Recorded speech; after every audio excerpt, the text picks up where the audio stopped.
हाँ जी मित्रों, तो नमस्कार। तो आज हम लोग पढ़ने जा रहे हैं जयशंकर प्रसाद जी द्वारा लिखित उनका प्रसिद्ध नाटक चंद्रगुप्त। आइए तो थोड़ा इसमें पात्र परिचय ले लेते हैं कौन क्या है। तो बात करते हैं चाणक्य विष्णुगुप्त जी के बारे में, जो कि मौर्य साम्राज्य के निर्माता हैं। चंद्रगुप्त मौर्य सम्राट हैं। नंद जी मगध के सम्राट हैं। राक्षस मगध के अमात्य हैं। वररुचि जिनका कात्यायन नाम है वो मगध के अमात्य हैं। सकटार मगध के मंत्री हैं। श्राम्भिक आम्भिक तक्षशिला के राजकुमार हैं। सिंगरण मालवरण मुख्य के कुमार हैं। पर्वतेश्वर पंजाब के राजा हैं। ग्रीक ऐतिहासिकों का पोरस कहते हैं इन्हें। सिकंदर आप लोग जानते हैं ग्रीक विजेता हैं। फिलिपस सिकंदर के सत्रप हैं, मौर्य सेनापति, चंद्रगुप्त का पिता। इसमें जो मौर्य सेनापति हैं वो चंद्रगुप्त जी के पिता हैं। एनीसा क्रटीज सिकंदर का सहचर, मतलब सिकंदर जी के साथी हैं। ठीक है, उसके बाद बात कर लेते हैं जो अन्य हैं इनमें के और पात्र। मालवा गणतंत्र के जो पदाधिकारी हैं उनमें एक देवबल है, नागदत्त है और नारमुख हैं। उसके बाद यवनदूत, दो यवनदूत हैं। मेगस्थनीज सभी जानते हैं। साइबर्टियस, ये जो हैं दो यवनदूत हैं। आगे बात कर लेते हैं एक गांधार नरेश हैं जो कि अम्बिक के पिताजी हैं। सेल्यूकस हैं सिकंदर का सेनापति, सेल्यूकस निकेटर, आगे बात होगी। दांड्यायन एक तपस्वी हैं। स्त्री पात्र के बारे में बात कर लेते हैं। जो चंद्रगुप्त नाटक है तो उसमें की जो स्त्री पात्र हैं, आइए उनके बारे में चर्चा कर ली जाती है। तो इनमें एक है अलका जो कि तक्षशिला की राजकुमारी है। सुवासिनी है सकटार की कन्या। कल्याणी है मगध की राजकुमारी है। नीला और लीला कल्याणी की सहेलियाँ हैं। मलविका सिंधु देश की कुमारी हैं। कार्नेलिया सेल्यूकस की कन्या, सेल्यूकस निकेटर जो है जो कि उनका सिकंदर का सेनापति है, उसकी बिटिया होती हैं कार्लिनिया। आगे मौर्य पत्नी चंद्रगुप्त की माता, मौर्य पत्नी है चंद्रगुप्त की माता जी, एलिस कार्लेनिया की सहेली। चलिए आगे शुरू करते हैं। प्रथम अंक, स्थान की बात की जाए तो ये प्रथम अंक जहाँ से लिया गया है वो है तक्षशिला के गुरुकुल का मठ। चाणक्य और सिंगरण है। ठीक है, तो चाणक्य के सौम्य स्वभाव में कुलपति ने मुझे गृहस्थ जीवन में प्रवेश करने की आज्ञा दे दी है। केवल तुम्ही लोगों को अर्थशास्त्र पढ़ाने के लिए ठहरा था, क्योंकि इस वर्ष के भावी स्नातकों को अर्थशास्त्र का पाठ पढ़कर मुझे अकिंचन को गुरु दक्षिणा चुका देनी थी। तो आगे सिंचर कहते हैं आर्य मालवों को अर्थशास्त्र की उतनी आवश्यकता नहीं जितनी कि अर्थशास्त्र की, इसलिए मैं पाठ में पिछड़ा रहा, क्षमा प्रार्थी हूँ। चाणक्य कहते हैं अच्छा तुम मालो जाकर क्या करोगे? तो सिंह जी कहते हैं अभी बार बार मैं इसे दोहराऊंगा नहीं, आगे नाम ले लूँगा तो आप समझ जाइएगा कि उन्हीं के बारे में चर्चा हो रही है।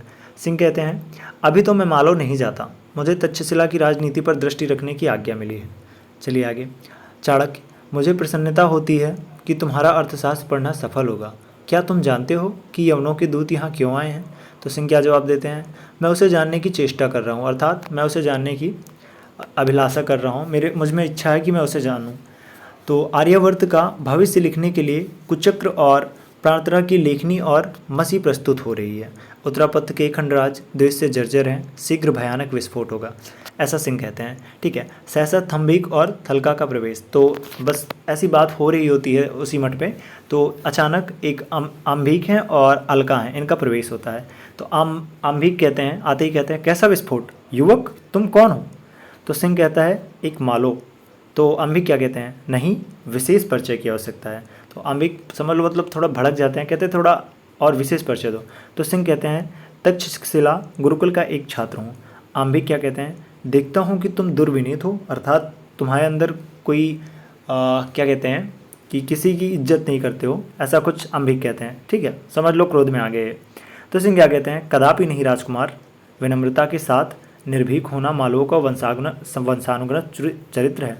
तो ये मतलब यहाँ पे क्या होता है कि ये जो आपके हैं आम्भिक, ये बिल्कुल आवेश में आ जाते हैं। तो वहाँ पे सिंह जो होता है बिल्कुल विनम्रता के साथ कहता है नहीं महाराज, जैसा आप सोच रहे हैं वैसा कुछ नहीं है। हम लोगों का तो जीवन चरित्र हमेशा एक सौम्य ही रहा है, और मैं उसी विनम्रता के साथ आपसे बात कर रहा हूँ, और मुझे तो तक्षशिला की शिक्षा का भी गर्व है, ऐसा वो कहते हैं आपके सिंह। तो आगे अम्बिक क्या कहते हैं परंतु तुम किसी विस्फोट की बात अभी कर रहे थे, और चाणक्य क्या तुम्हारा इसमें कुछ हाथ है? चाणक्य जी से कहते हैं। चाणक्य एकदम चुप रहते हैं। आगे अम्बिक सक्रोध, पूरे क्रोध में है, क्या कहते हैं चाणक्य से कहते हैं, बोलो ब्राह्मण, मेरे राज्य में रहकर, मेरे अन्न पे पलकर मेरे ही विरुद्ध कुचक्रों का सृजन। तो चाणक्य कहते हैं, हे राजकुमार, ब्राह्मण न किसी के राज्य में रहता है और न किसी के अन्न से पलता है, स्वराज में विचरता है और अमृत होकर जीता है। यह तुम्हारा मिथ्या गर्व है। ब्राह्मण सब कुछ समर्थ रखने पर भी स्वेच्छा से इन माया स्तूपों को ठुकरा देता है, प्रकृति के कल्याण के लिए अपने ज्ञान का दान देता है। आम्बिक क्या कहते हैं, यह काल्पनिक महत्व माया जाल है, तुम्हारे प्रत्यक्ष नीच कर्म उन पर पर्दा नहीं डाल सकते।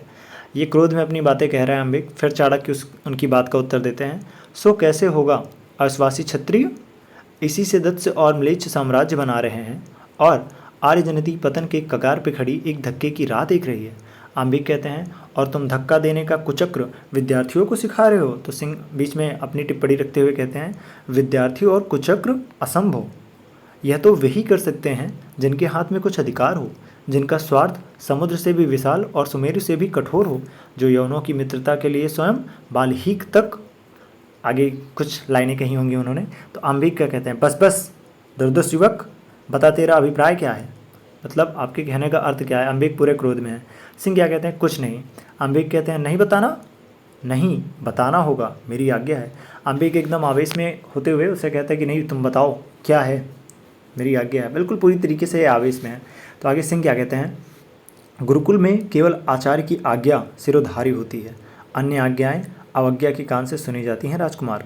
वहाँ पे अपनी सफाई देते हुए कहते हैं सिंह कि आप अर्थात सीधे शब्दों में अगर कहा जाए तो ये कहता है कि अगर मुझे किसी की आज्ञा है तो वो सिर्फ अपने आचार्य की है, अन्यथा मुझसे कोई कुछ भी पूछेगा तो मैं बताने के लिए तत्पर नहीं हूँ। आगे देखते हैं क्या होता है।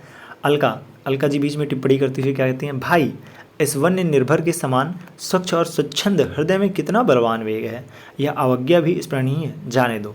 तो आगे अम्बिक क्या कहते हैं, चुप रहो अलका, ऐसी बात नहीं है जो यूं ही उड़ा दी जाए, इसमें कुछ रहस्य अवश्य है। चाणक्य चुपचाप बगल में खड़े मुस्कुरा रहे हैं। आगे सिंह क्या कहते हैं, हाँ हाँ रहस्य है। यवन आक्रमणकारियों के पुष्कल स्वर्ग से पुलकित होकर आर्यावर्त की सुख रजनी की शांति निद्रा में उत्तरापर्त की अर्गला धीरे से खोल देने का रहस्य है। क्यों राजकुमार, संभवतः तक्षशिलाधीश वाल्हीक तक इसी रहस्य का उद्घाटन करने गए थे। आम्बिक पैर पटक कर पूरे क्रोध में क्या कहते हैं, ओह असहाय युवक, तुम बंदी हो। तो सिंह कहते हैं, कदापि नहीं। सिंह जो होता है वो क्या कहता है, कदापि नहीं, मालो कदापि बंदी नहीं हो सकता। आम्बिक तलवार खींचता है, मतलब राजा बिल्कुल क्रोध में आके अपनी तलवार निकाल लिया है ये आम्बिक के ऊपर। आगे देखते हैं क्या होता है। तो वहीं पे अब चंद्रगुप्त जी सहसा प्रवेश करते हैं, तुरंत प्रवेश करते हैं, उनका प्रवेश होता है। तो क्या कहते हैं, ठीक है, प्रत्येक निरपराध आर्य स्वतंत्र है, उसे कोई बंदी नहीं बना सकता। यह क्या राजकुमार, खंड को कोष में स्थान नहीं है क्या। तो सिंह क्या कहते हैं व्यंग्य से, वहाँ तो स्वर्ण से भर गया है, वहाँ तो स्वर्ण से भर गया है। किसी बात पे ऐसे व्यंग्य करते हुए बात को टाल दी गई है, समझ लीजिए। आगे आम्बिक क्या कहते हैं, तो तुम सब कुचक्र में लिप्त हो। वो आम्बिक कहते हैं यहाँ पे सिंह और चाणक्य से बात करते हुए क्या कहते हैं, तुम सब कुचक्र में लिप्त हो और इस मालो को तो मेरा अपमान करने का प्रतिफल मृत्युदंड अवश्य भोगना पड़ेगा। आगे कहते हैं, फिर आगे चंद्रगुप्त क्या कहते हैं, क्यों, वह क्या निस्सहाय छात्र तुम्हारे राज्य में शिक्षा पाता है और तुम एक राजकुमार हो, बस इसलिए। आम्बिक तलवार चलाता है, चंद्रगुप्त अपनी तलवार पर उसे रोकता है। आम्बिक की तलवार टूट जाती है, आम्बिक की तलवार टूट जाती है। वह निस्सहाय होकर चंद्रगुप्त के आक्रमण की प्रतीक्षा करता है। बीच में अलका आ जाती है। ये जस्ट इमेजिन कीजिए कि बात आगे बढ़ चुकी है, तो बस एक कल्पना कीजिए कि जैसा फिल्मों में होता है कि बस हो रहा है, सीन आने वाली है कि दुस्साहस प्राणी, अब तेरे प्राण मेरे हाथों ही जाएंगे। तो ऐसे बिल्कुल आ गए हैं आवेश में। तभी चंद्रगुप्त बीच में अपनी लगा लेते हैं तलवार और कहते हैं, नहीं भाई अभी ऐसे कैसे मार दोगे, अभी तो मैं खड़ा ही हूँ। आगे बढ़ते हैं, देखते हैं क्या होता है। ठीक है, बीच में अलका आ गई हैं। तो सिंह कहते हैं, वीर चंद्रगुप्त बस जाओ राजकुमार, यहाँ कोई कुचक्र नहीं है, अपने कुचक्रों से अपनी रक्षा स्वयं करो। चाणक्य क्या कहते हैं, राजकुमारी मैं गुरुकुल का अधिकारी हूँ, मैं आज्ञा देता हूँ कि तुम क्रोधाभिभूत कुमार को यहाँ से ले जाओ। गुरुकुल में शस्त्रों का प्रयोग शिक्षा के लिए होता है, द्वंद्व युद्ध के लिए नहीं। विश्वास रखना, इस दुर्व्यवहार का समाचार महाराज के कानों तक ना पहुँचेगा। अलका ऐसा ही हो, चलो भाई। वो अम्बिक को लेके जाते हैं। ठीक है, अब अम्बिक जो है क्षुब्ध अम्बिक के साथ चला जाता है। अब अलका यहाँ पे अम्बिक को लेके चली गई हैं। आगे बात क्या होती है, चाणक्य जो है चंद्रगुप्त से बात करते हुए कहते हैं, तुम्हारा पाठ समाप्त हो चुका है और आज से यह कांड असाधारण है। मेरी सम्मति है कि तुम शीघ्र तक्षशिला का परित्याग कर दो और सिंगरण तुम भी। दोनों से बात करते हुए, एक सिंगरण है और चंद्रगुप्त है, दोनों को आदेश देते हुए यहाँ पे चाणक्य कहते हैं कि जो तुम्हें शिक्षा पानी थी वो पूर्ण हो चुकी है, अब तुम तक्षशिला का परित्याग कर दो, आगे के जो काम है चलो वो करते हैं। तो आगे चंद्रगुप्त कहते हैं, आर्य हम मगध हैं और यह मालो, अच्छा होता कि यही गुरुकुल में हम लोग शस्त्र की परीक्षा भी देते हैं। चाणक्य कहते हैं, वाह, क्या यही मेरी शिक्षा है? बालकों की सी चपलता दिखलाने का स्थल नहीं है। तुम लोगों को समय पर शस्त्र का प्रयोग करना पड़ेगा, परंतु अकारण रक्तपात नीति विरुद्ध है। यहाँ पे एक पाठ पढ़ाते हैं चाणक्य जी, आगे क्या होता है देखते हैं। चंद्रगुप्त आर्य, संसार भर की नीति और शिक्षा का व्यर्थ मैंने यही समझा है कि आत्मसम्मान के लिए मर मिटना ही दिव्य जीवन है। सिंगरण मेरा आत्मीय है, मेरा मित्र है, उसका मान मेरा ही है। चाणक्य कहते हैं, देखूंगा कि इस आत्मसम्मान की भविष्य परीक्षा में तुम कहाँ तक उत्तीर्ण होते हो। सिंह आगे क्या कहते हैं कि आपके आशीर्वाद से हम लोग अवश्य सफल होंगे। चाणक्य क्या कहते हैं, तुम मालो हो और या मगध, यही तुम्हारे मान का अवसान है ना। परंतु आत्मसम्मान इतने से ही संतुष्ट नहीं होगा। मालो और मगध को भूलकर जब तुम आर्यावर्त का नाम लोगे तभी वह मिलेगा। क्या तुम नहीं देखते हो कि आगामी दिवसों में आर्यावर्त के सब स्वतंत्र राष्ट्र एक के अनंतर दूसरे विदेशी विजेता को से बदलदलित होंगे। आज जिस व्यंग्य को लेकर इतनी घटना हो गई है, वह बात भावी गांधार नरेश आंभिक के हृदय में शल्य के समान चुभ गई है। पद्म नरेश पर्वतेश्वर के विरोध के कारण यह क्षुद्र हृदय आंभिक यवनों का स्वागत करेगा और आर्यावर्त का सर्वनाश होगा। आगे वहाँ पे चंद्रगुप्त क्या कहते हैं देखते हैं। गुरुदेव विश्वास रखिए, यह सब कुछ नहीं होने पाएगा। यह चंद्रगुप्त आपके चरण की शपथ पूर्वक प्रतिज्ञा करता है कि यवन यहाँ कुछ न कर सकेंगे। आगे चाणक्य क्या कहते हैं, साधु तुम्हारी प्रतिज्ञा अचल हो, परंतु इसके लिए तुम मगध जाकर साधन संपन्न बनो। यहाँ समय बिताने का प्रयोजन नहीं। मैं भी पद्मनंद नरेश से मिलता हुआ मगध आऊँगा। और सिंगरण तुम भी सावधान हो जाओ। सिंगरण क्या कहते हैं, आर्य आपका आशीर्वाद ही मेरा रक्षक है। चंद्रगुप्त और चाणक्य का प्रस्थान। इतनी बात होकर जो चंद्रगुप्त होते हैं और चाणक्य होते हैं उनका प्रस्थान होता है, वो दोनों लोग चले जाते हैं। आगे सिंह क्या कहते हैं कि एक अग्निमय गंधक का स्रोत आर्यावर्त के लौह अस्त्रागार में घुसकर विस्फोट करेगा। चंचला रागलक्ष्मी इंद्रधनुषी विजयमाला हाथ में लेकर उस सुंदर नील मोहित प्रलय जलद में विचरण करेगी और वीर हृदय मयूर से नाचेंगे। तब आओ देवी स्वागत। तो यहाँ पे अलका का प्रवेश होता है। अलका क्या कहती है, अलका जो कि अभी थोड़ी देर पहले थी, अपने भाई को ले गई थी अंबिक को, ठीक है, फिर से आ गई हैं। चलो इनसे बात होती है इनकी। क्या कहते हैं, मालो वीर, अभी तुमने तक्षशिला का परित्याग नहीं किया। अलका कहते हैं। तो सिंह कहते हैं, क्यों देवी, क्या मैं यहाँ रहने के लिए उपयुक्त नहीं हूँ? अलका कहती है, नहीं, मैं तुम्हारी सुख शांति के लिए चिंतित हूँ। भाई ने तुम्हारा अपमान किया है, वह अकारण न था। जिसका जो मार्ग है वह चलेगा। तुमने अनाधिकार चेष्टा की थी। देखती हूँ कि प्राय मनुष्य दूसरों को अपने मार्ग पर चलाने के लिए रुक जाता है और अपना चलना बंद कर देता है। तो आगे सिंह क्या कहते हैं, परंतु भद्रे, जीवन काल में भिन्न भिन्न मार्गों की परीक्षा करते हुए जो ठहरता हुआ चलता है वह दूसरों को लाभ ही पहुंचाता है। वह कष्टदायक तो है परंतु निष्फल नहीं। अलका कहती हैं, किंतु मनुष्य को अपने जीवन और सुख का भी ध्यान रखना चाहिए। सिंह, मानो कब दानों से भी दुर्दांत, पशु से भी बर्बर और पत्थर से भी कठोर, करुणा के लिए निर्वश हृदय वाला हो जाएगा, नहीं जाना जा सकता।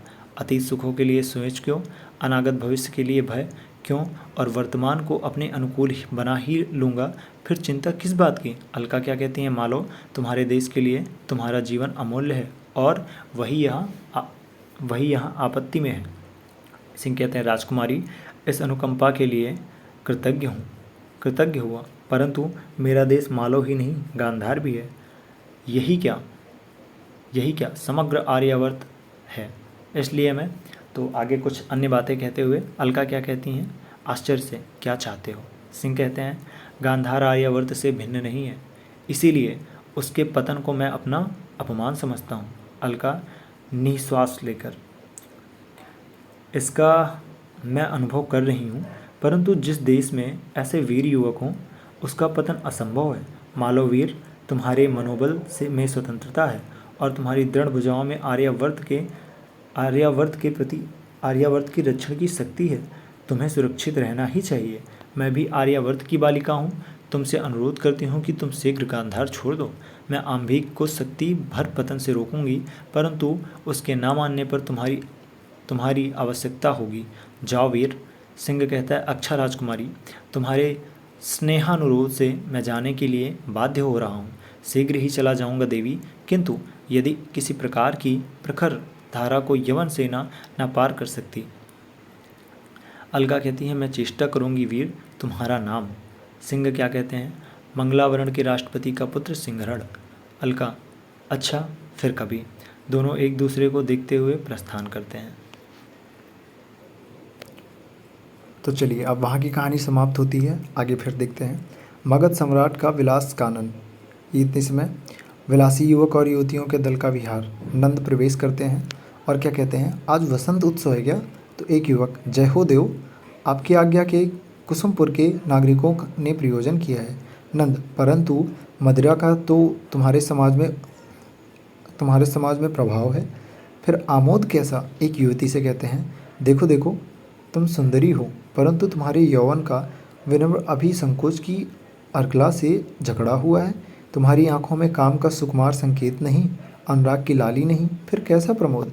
एक युवती, हम लोग तो निमंत्रित नागरिक हैं देव, इसका दायित्व तो निमंत्रण देने वाले पर है।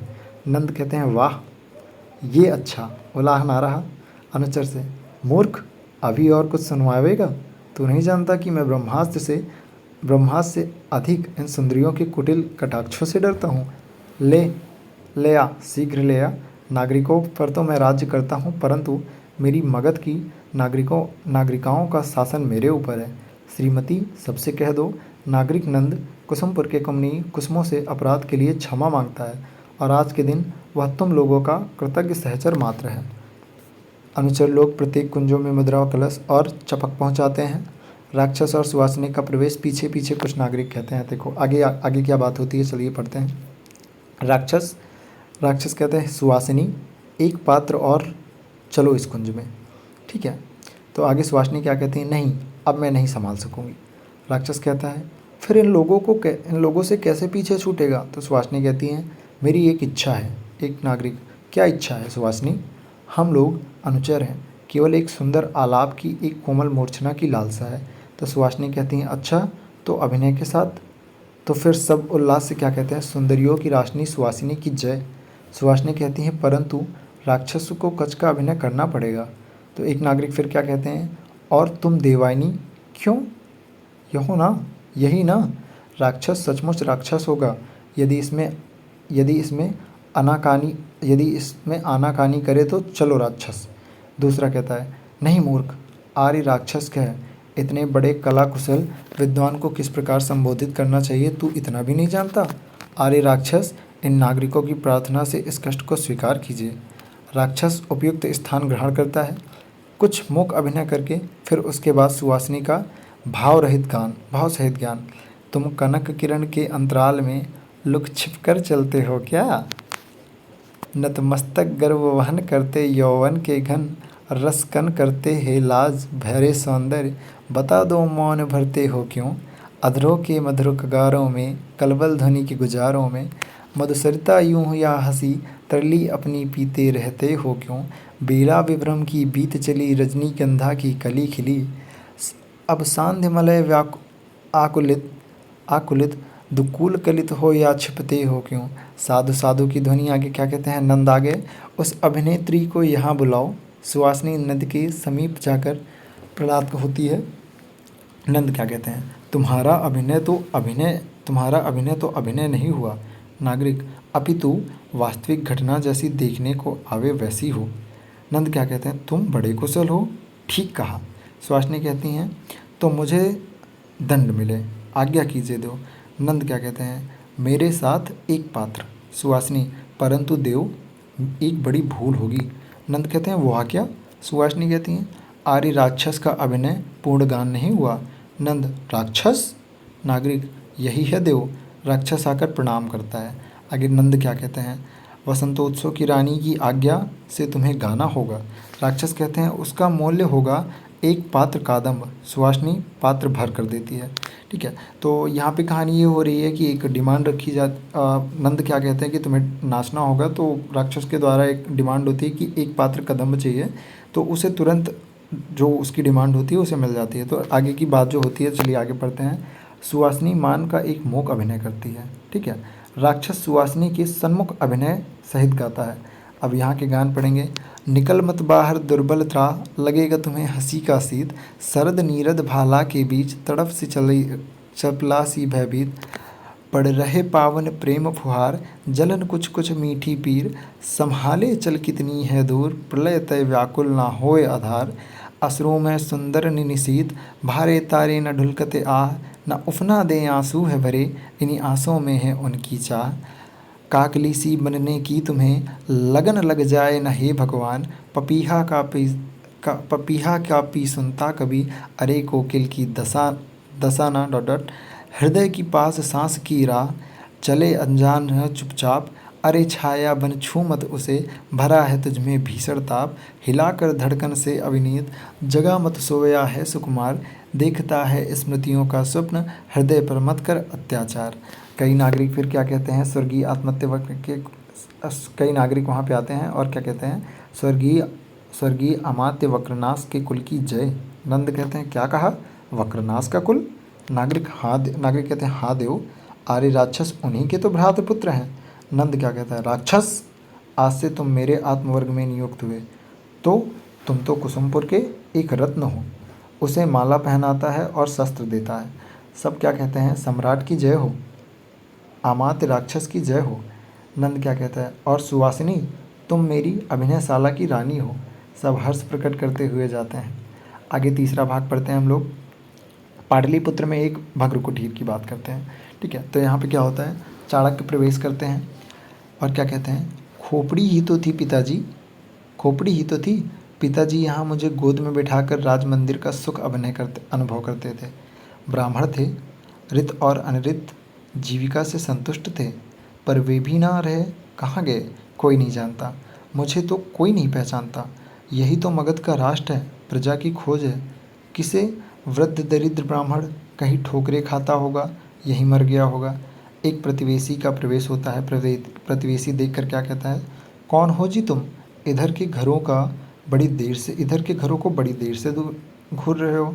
एक प्रतिवेशी है कोई, जिसका यहाँ पे कुछ उसके बारे में टोटल डिटेल नहीं दी गई है, तो वहाँ की चर्चा हो रही है।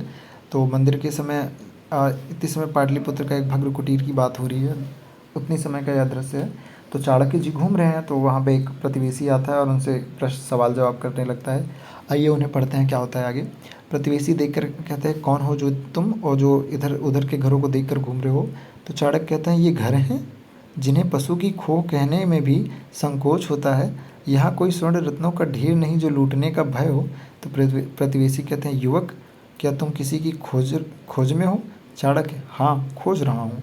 यहाँ झोपड़ी में रहने वाले वृद्ध ब्राह्मण चणक को आजकल वे कहाँ हैं, बता सकते हो। जब प्रतिवेशी उनसे प्रश्न पूछता है कि तुम कुछ खोज रहे हो, तो चाणक्य जवाब देता है, हाँ खोज रहा हूँ।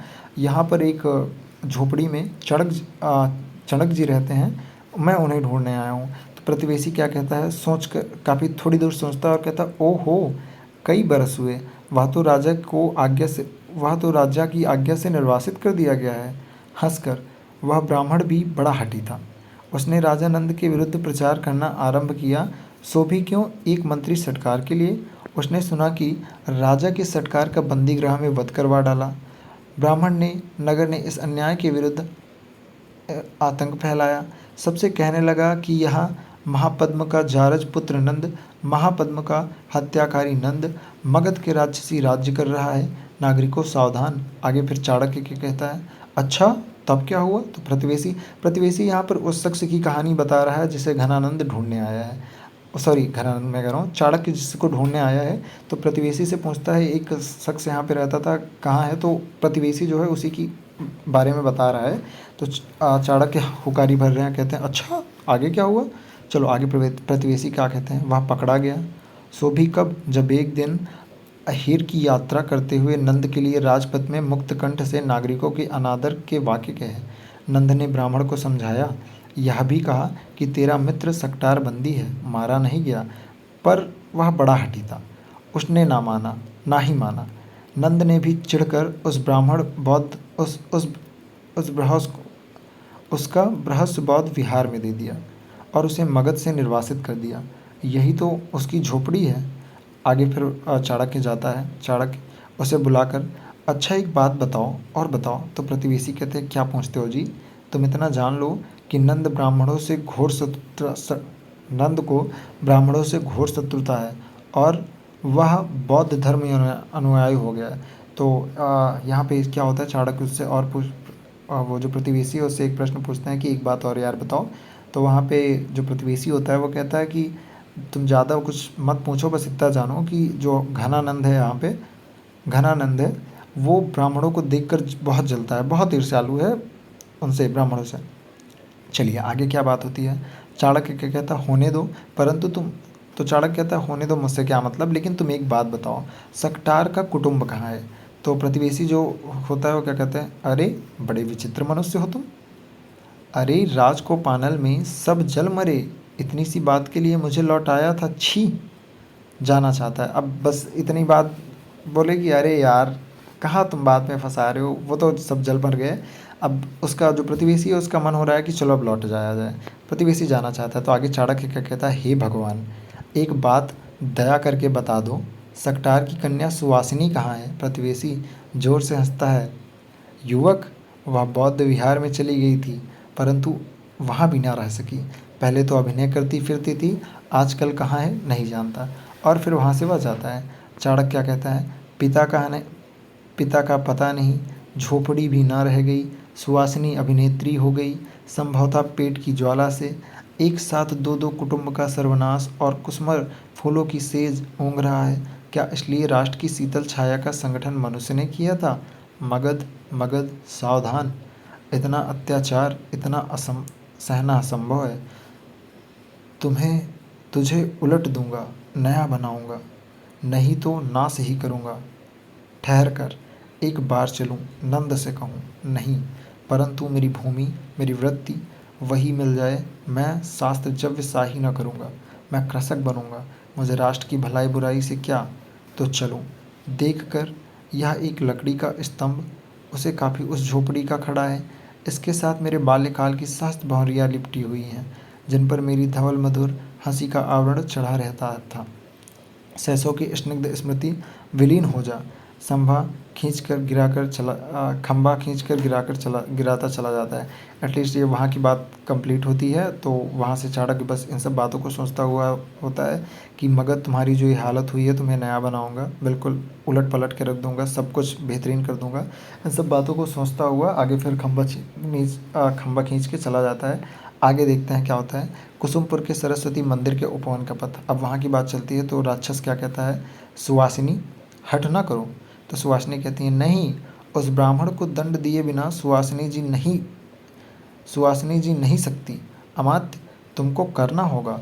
मैं बौद्ध स्तूप की पूजा करने आ रही थी, उसने व्यंग किया और बड़ा कठोर था। राक्षस, उसने कहा, वैश्याओं के लिए भी एक धर्म की आवश्यकता थी। चलो अच्छा ही हुआ, ऐसे धर्म के अनुगत पतितों की क्या कमी थी। तो राक्षस क्या कहते हैं, यह उसका अन्याय था। तो सुवासिनी क्या कहती हैं, परंतु अन्याय का प्रतिकार भी है। नहीं तो मैं यह समझूंगी कि तुम भी वैसे हो, एक कठोर ब्राह्मण हो।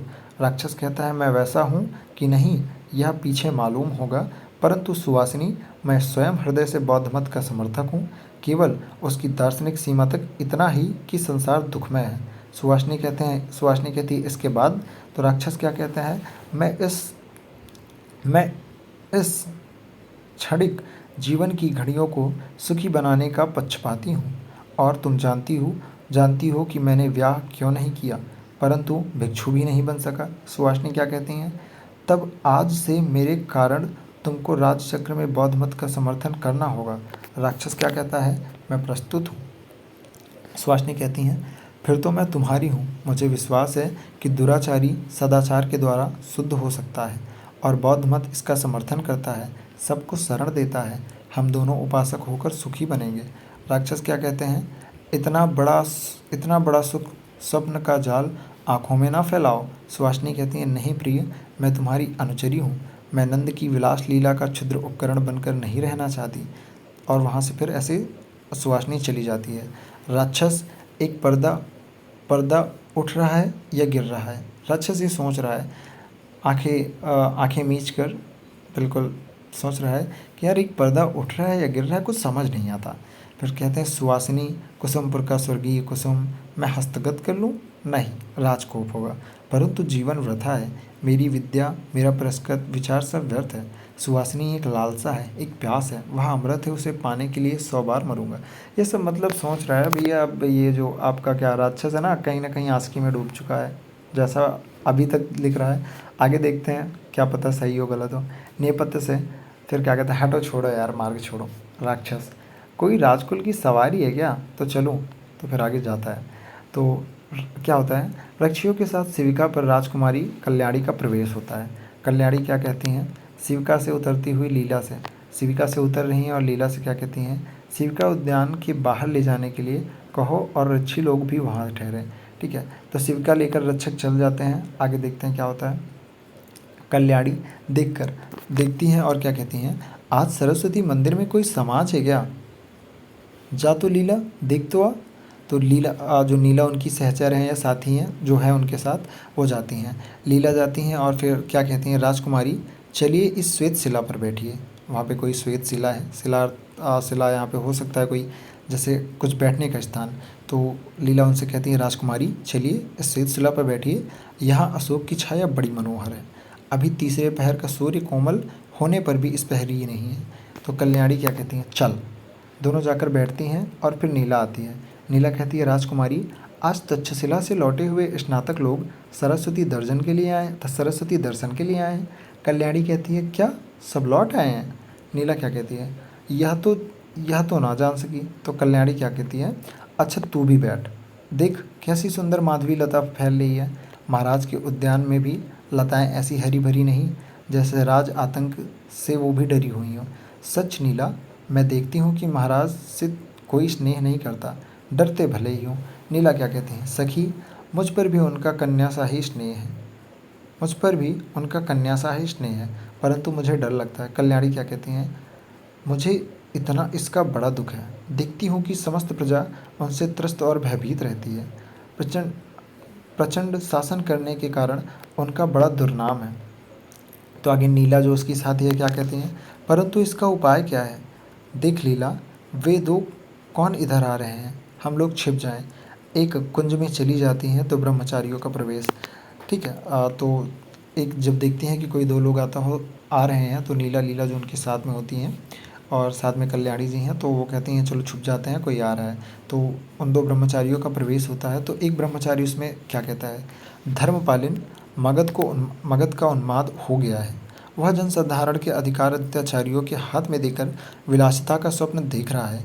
तुम तो गए नहीं, मैं अभी उत्तरार्ध से होके आ रहा हूँ। गणतंत्रों में सब प्रजा वन्य विरोध की सुमंत स्वच्छंद फल से फल फूल रही है। इधर उन्मत्त मगध साम्राज्य की कल्पना से निमग्न है। दूसरा क्या कहता है, स्नातक तुम ठीक कह रहे हो। महापद्म का जारज पुत्र नंद केवल शस्त्र बल और कूटनीति के द्वारा सदाचारों के सिर पर तांडव और नृत्य कर रहा है। वह सिद्धांत विहीन नृशंस, कभी बौद्धों का पश्चातापी, कभी बौद्धवी का अनुयायी बनकर दोनों में भेद नीति चलाकर सचय करता रहता है। मूर्ख जनता धर्म की चोट में नचाई जा रही है। परंतु तुम देश विदेश देखकर आए हो, आज मेरे घर पर तुम्हारा निमंत्रण है। वहाँ सबको तुम्हारी यात्रा का विवरण सुनने का अवसर मिलेगा। पहला कहता है चलो। दोनों जाते हैं, कल्याणी बाहर आती हैं। तो अभी तक ये दोनों छुप कर उनकी बात सुन रहे थे। जो दोनों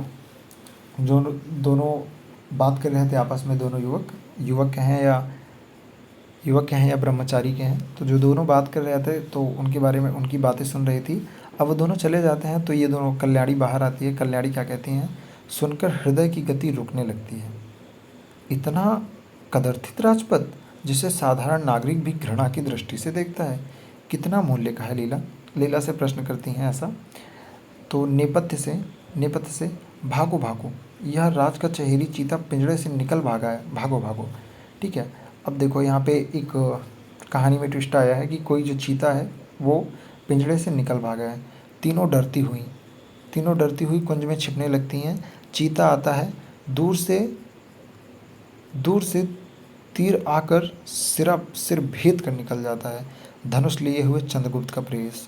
अब भाई यहाँ पे आपके चंद्रगुप्त जो हैं हीरो की तरह एंट्री मार चुके हैं एंट्री पूरी तरीके से हीरो की तरह कि एक शेर आया। जस्ट कल्पना कीजिए कि आप एक मूवी देख रहे हो, एक शेर आया और 3 लड़कियां जो कि डरी सहमी हुई सी पीछे छुप जाती हैं। तभी एक हीरो आता है और एक तीर मारता है और चीते का सर भेदता हुआ चला जाता है। चलो आगे देखते हैं, पढ़ते हैं क्या कहते हैं। चंद्रगुप्त क्या कहता है, कौन यहाँ है? किधर से स्त्रियों की क्रदन सुनाई पड़ा था देखकर। अरे यहाँ तो 3 सुकुमारियाँ हैं। भद्रे, पशु ने कुछ चोट तो नहीं पहुँचाया? लीला क्या कहते हैं, साधु, हे वीर, राजकुमारी की प्राण रक्षा के लिए तुम्हें अवश्य पुरस्कार मिलेगा। चंद्रगुप्त, कौन राजकुमारी, कल्याणी देवी? तो लीला कहती हैं, हाँ यही है ना, यही ना है। भय से मुख विवर्ण हो गया है। तो चंद्रगुप्त क्या कहते हैं, राजकुमारी, मौर्य सेनापति का पुत्र चंद्रगुप्त प्रणाम करता है। तो कल्याणी अस्वस्थ होकर सलज्ज, नमस्कार चंद्रगुप्त, मैं कृतज्ञ हुई, तुम भी स्नातक होकर लौटे हो। तो चंद्रगुप्त कहते हैं, हाँ देवी, तक्षशिला में 5 वर्ष रहने के कारण यहाँ के लोगों को पहचानने में विलम्ब होता है। जिन्हें किशोर छोड़कर गया था अब वे तरुण दिखाई पड़ते हैं। मैं अपने कई बाल सहचरों को पहचान भी ना सका। कल्याणी कहती हैं, परंतु मुझे आशा थी कि तुम मुझे भूल ना पाओगे। तो यहाँ पे चंद्रगुप्त कहते हैं, देवी, यह अनुचर सेवा के उपयुक्त अवसर पर ही पहुँचा, इसलिए शिविका तक पहुँचा दूँ। सब अब यहाँ पे चलो भैया हीरो की एंट्री होगी और सब धीरे धीरे बातें हो गई, बचपन के साथी मिल गया और तो चंद्रगुप्त कहते हैं कि जिन्हें मैं बचपन में छोड़ के चला गया था अब तो बड़े हो गए, उनको पहचान भी नहीं पाता हूँ। तो राजकुमारी बिल्कुल कहती हैं कि लेकिन तुम तो मुझे नहीं भूले होगे। तो चंद्रगुप्त कहते हैं, हाँ राजकुमारी, आपको नहीं भूल सकता। तो इन्हीं सब बातों को आगे बढ़ाते हुए चलो दोनों आगे चले जाते हैं, आगे पढ़ते हैं क्या होता है। मगध में नंद की राजसभा, राक्षस और सभासदों के साथ नंद, ये पांचवा ऐसे लिख दिया गया है, जो भी हो अंक हो क्या हो उसके बारे में बताते हुए कहते हैं नंद। यहाँ फिर से आ जाते हैं वापस दूसरे टॉपिक पे। तो नंद की बात चल रही है, तो नंद कहता है, हाँ तब? तो राक्षस कहते हैं, दूत लौट आए और उन्होंने कहा है कि पंचनद नरेश को यह संबंध स्वीकार नहीं। तो नंद कहता है, क्यों? राक्षस क्या कहते हैं, प्राच्य देश के बौद्ध और शूद्र राजा की कन्या से प्रणय नहीं कर सकते। नंद कहता है, इतना गर्व? तो राक्षस कहते हैं, यह उसका गर्व नहीं, यह धर्म का दंभ है, व्यंग्य है। मैं इसका फल चखा दूंगा। मगध जैसा शक्तिशाली राष्ट्र का अपमान करके कोई भी यूं ही थोड़े ना बच पाएगा। ब्राह्मणों का यह आगे प्रतिहार का प्रवेश होता है। चलिए ये बात चली रही होती है कि प्रतिहार हैं उनका प्रवेश होता है। प्रतिहार कहते हैं, जय हो देव, मगध से शिक्षा के लिए गए हुए तक्षशिला के स्नातक आए हैं। नंद क्या कहता है, लिवा लाओ। तो देवारी का प्रस्थान होता है। चंद्रगुप्त के साथ कई स्नातकों का प्रवेश होता है। तो मतलब जब वो घनानंद आदेश देते हैं तो सभी लोगों को वो बाहर बुलाने जाता है, तो चंद्रगुप्त के साथ सभी लोग आते हैं। तो स्नातक क्या कहता है कि राजा धीराज की जय हो। नंद कहते हैं, स्वागत अमात्य, वररुचि अभी नहीं आए, देखो तो। प्रतिहारी का प्रस्थान और वररुचि के साथ प्रवेश। चलो वो देखने गए और सभी लोग अब साथ आ गए। ठीक, आगे पढ़ते हैं। वररुचि जो है वो क्या कहते हैं, जय हो देव, मैं स्वयं आ रहा था। तो नंद क्या कहते हैं, तक्षशिला से लौटे हुए स्नातकों की परीक्षा लीजिए। वररुचि, राजा धीराज, जिस गुरुकुल में मैं स्वयं परीक्षा लेकर स्नातक हुआ हूँ उसके प्रमाण की भी पुनः परीक्षा अपने गुरुजनों के प्रति अपमान करना है। नंद कहते हैं, किंतु राजकोष का रुपया व्यर्थ ही स्नातकों को भेजने में लगता है, इसका सदुपयोग होता है, इसका निर्णय कैसे हो। तो राक्षस क्या कहते हैं, केवल सद्धर्म की शिक्षा ही मनुष्यों के लिए पर्याप्त है और वह तो मगध में ही मिल सकती है। चाणक्य का सहसा प्रवेश। चलिए ये सब बात हो रही होती है कि चलिए यहाँ पर अब चाणक्य भी आ जाते हैं। श्रेष्ठ व्यवहारिक पीछे पीछे भागता है। चाणक्य क्या कहते हैं, परंतु बौद्ध धर्म की शिक्षा मानव व्यवहार के लिए पूर्ण नहीं हो सकती, भले ही वह संग व्यवहार करने वालों के लिए उपयुक्त हो। नंद के कहते हैं, तुम अनधिकार चर्चा करने वाले कौन हो जी। तो चाणक्य कहते हैं, तक्षशिला से लौटा हुआ एक स्नातक ब्राह्मण। नंद, ब्राह्मण ब्राह्मण, जिधर देखो कृत्या के साथ समान उनकी शक्ति ज्वाला धधक रही है। चाणक्य, नहीं महाराज, ज्वाला कहाँ, भस्वाग्नित अंगारे रह गए हैं। राक्षस राक्षस क्या कहते हैं, तब भी इतना तप? चाणक्य क्या कहते हैं, वह तो रह गई। जिस दिन उसका अंत होगा उसी दिन आर्यावर्त का ध्वंस होगा। यदि अमात्य ने ब्राह्मण नाश करने का विचार किया हो तो जन्मभूमि की भलाई के लिए उसका त्याग कर दें, क्योंकि राष्ट्र का शुभ चिंतन केवल ब्राह्मण ही कर सकते हैं। एक जीव की हत्या से डरने वाले तपस्वी बौद्ध सिर पर मंडराने वाले विपत्तियों से, रक्त समुद्रों की आंधियों से आर्यावर्त की रक्षा करने में असमर्थ प्रमाणित हो गए। नंद क्या कहते हैं, ब्राह्मण तुम बोलना नहीं जानते हो, तुम चुप रहना सीखो। आनंद यहाँ पे नंद बौखला गए हैं। अब चलिए आगे देखते हैं। तो चाणक्य क्या कहते हैं, महाराज उसे सीखने के लिए मैं तक्षशिला गया था और मगध का सिर ऊंचा करके उसी गुरुकुल में मैंने अपना अध्ययन कार्य भी किया है, इसलिए मेरा हृदय यह नहीं मान सकता कि मैं मूर्ख हूँ। नंद क्या कहते हैं, तुम चुप रहो। चाणक्य क्या कहते हैं, एक बात कहकर महाराज। तो राक्षस कहता है, क्या?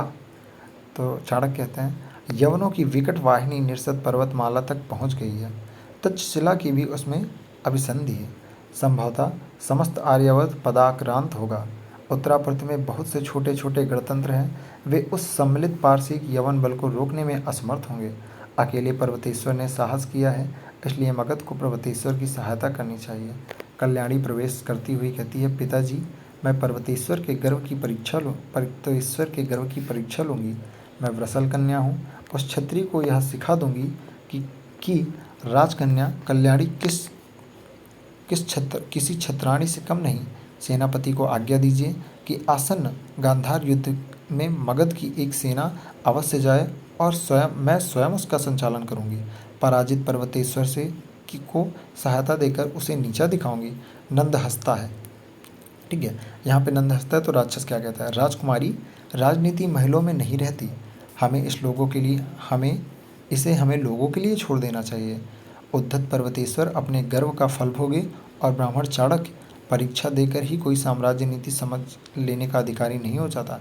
चाणक्य कहता है, सच है बौद्ध अमात्य, परंतु यवन आक्रमणकारी बौद्ध और ब्राह्मण का भेद न करेंगे। तो नंद क्या कहते हैं, वाचाल ब्राह्मण तुम अभी चले जाओ, नहीं तो प्रतिहार तुम्हें धक्के देकर निकाल देंगे। नंद यहाँ पे बौखला चुका है, क्योंकि चाणक्य जो आए हैं, चाणक्य जी यहाँ पे उन्हें बता रहे हैं कि जो यवनों की सेना है वो कहीं ना कहीं हमारे आर्यावर्त में प्रवेश कर चुकी है।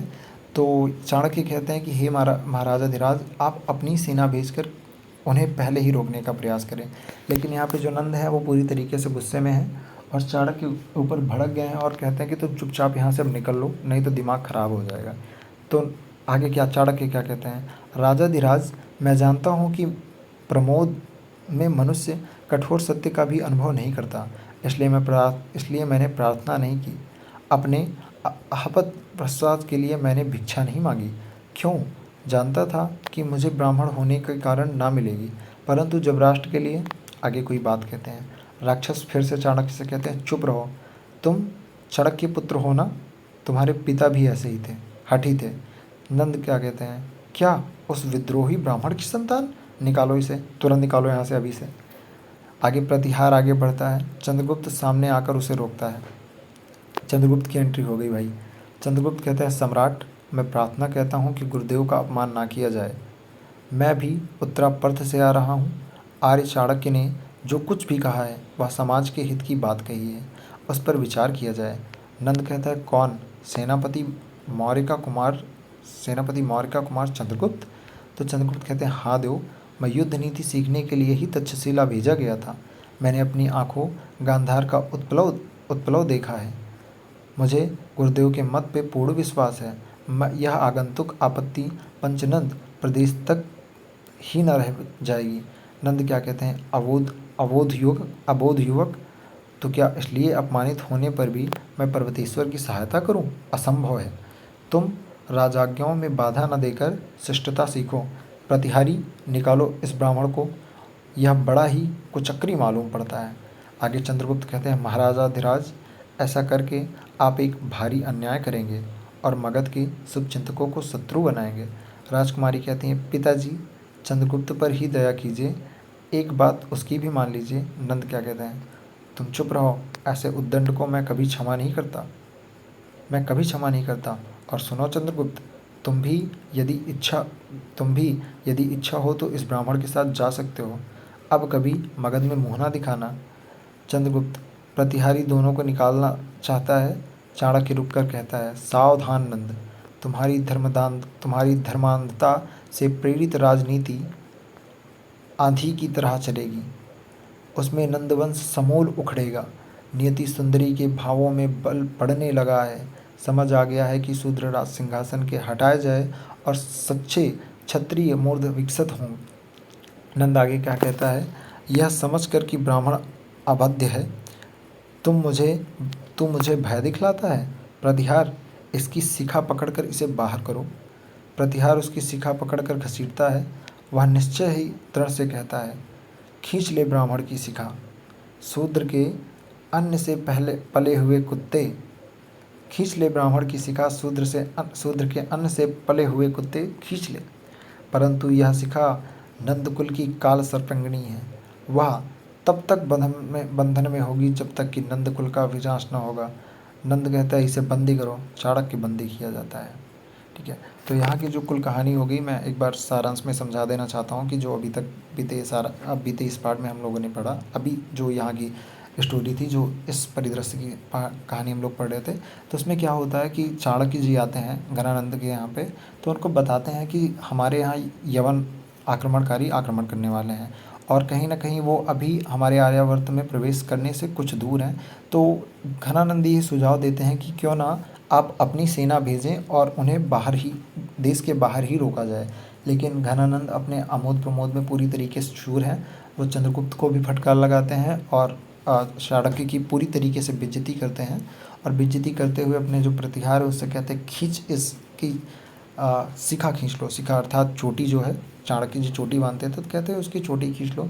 तो प्रतिहार जो है उनकी चोटी खींच लेता है। उनको बाहर निकालने के लिए पहले तो बाहर निकालते हैं, लेकिन उसके बाद जब आदेश देते हैं कि बंदी बना लो, तो उसके बाद बंदी बना लेते हैं। लेकिन चाणक्य अपनी शिखा तो उनकी खींची जा रही है, लेकिन कहते हैं कि तुम मेरी शिखा तो खींच रहे हो, लेकिन एक प्रण के रूप में कहता है कि मैं तुम्हारे इस साम्राज्य का बिल्कुल विनाश कर दूंगा। तो आगे पढ़ते हैं, देखते हैं क्या होता है। मलविका क्या कहती हैं, राजकुमारी, मैं देख आई उद्यान में सिंधु पर सेतु बन रहा है। युवराज स्वयं उसका निरीक्षण करते हैं और मैंने उस सेतु का एक मानचित्र भी प्रस्तुत किया था। यह कुछ अधूरा सा रह गया है, पर इसके देखने से कुछ आभास मिल जाएगा। अलका क्या कहती हैं, सखी, बड़ा दुख होता है जब मैं यह स्मरण करती हूँ कि स्वयं महाराज का इसमें हाथ है। देखो तेरा मानचित्र। मलविका मानचित्र देती हैं। अलका उसे देखने लगती है। एक यवन सैनिक का प्रवेश होता है। वह मानचित्र अलका से लेना चाहता है। अलका क्या कहती हैं, दूर हो दुर्विनाद दस्यु। मानचित्र अपनी चुटकियों में छिपा देती हैं। तो यवन क्या कहता है, यवन, यह गुप्तचर है, मैं इसे पहचानता हूँ, परंतु सुंदरी तुम कौन हो जो इसकी सहायता कर रही हो। अच्छा हो कि मुझे मानचित्र मिल जाए और मैं इसे सप्रमाण बंदी बनाकर महाराज के सामने ले जाऊं। अलका कहती है, यह असंभव है।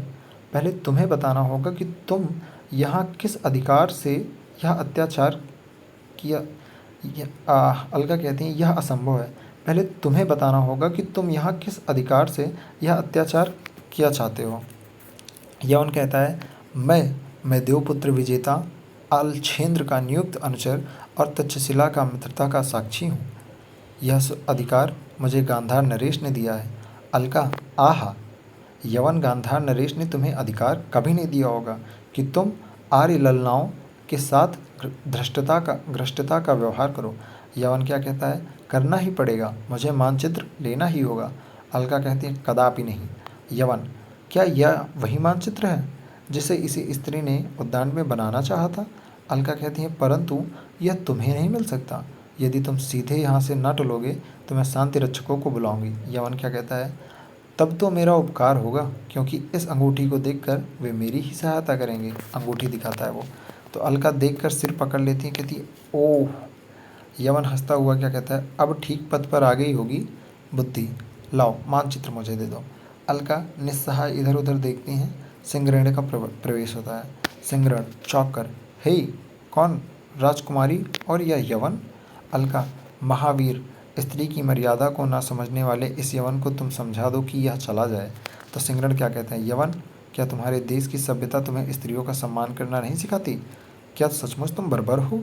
यवन, मेरी उस सभ्यता ने मुझे रोक लिया है।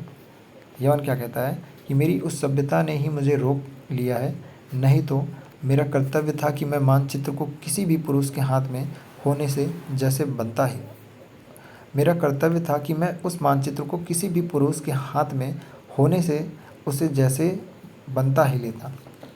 सिंगरण क्या कहता है, तुम बड़े प्रगल्भ हो। यवन, क्या तुम्हें भय नहीं कि तुम एक दूसरे राज्य में ऐसा आचरण करके अपनी मृत्यु बुला रहे हो? यवन, मुझे आमंत्रण देने के लिए इतनी दूर से आया हूँ। उसे यवन क्या कहता है, मतलब ऐसे उनके डायलॉग पे फिर यवन अपनी भी दिखाता है भाई कि वो भी बड़ा बलवान है। तो क्या कहता है, उसे आमंत्रण देने के लिए उतनी दूर से आया हूँ। सिंगरण क्या कहता है, राजकुमारी यह मानचित्र मुझे देकर आप निरापद हो जाएं, फिर मैं देख लूँगा। अलका मानचित्र देती हुई, तुम्हारे ही लिए यह मंगाया था। सिंगरण उसे रखते हुए कहता है, ठीक है, मैं रुका भी इसलिए था। यवन से, हाँ जी कहो, अब तुम्हारी क्या इच्छा है? तो यवन क्या कहता है, अपनी खड्ग निकाल के मानचित्र मुझे दे दो या तो अपने प्राण दे दो। सिंगरण उसके अधिकारी का निर्वाचन खंड करेगा, तो फिर सावधान हो जाओ, तलवार खींचता है।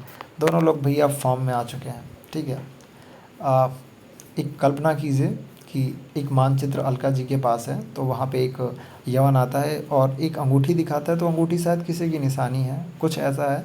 तो उस अंगूठी को देखकर अलका परेशान हो जाती है कि अरे यार, अब तो मुझे मानचित्र देना ही होगा।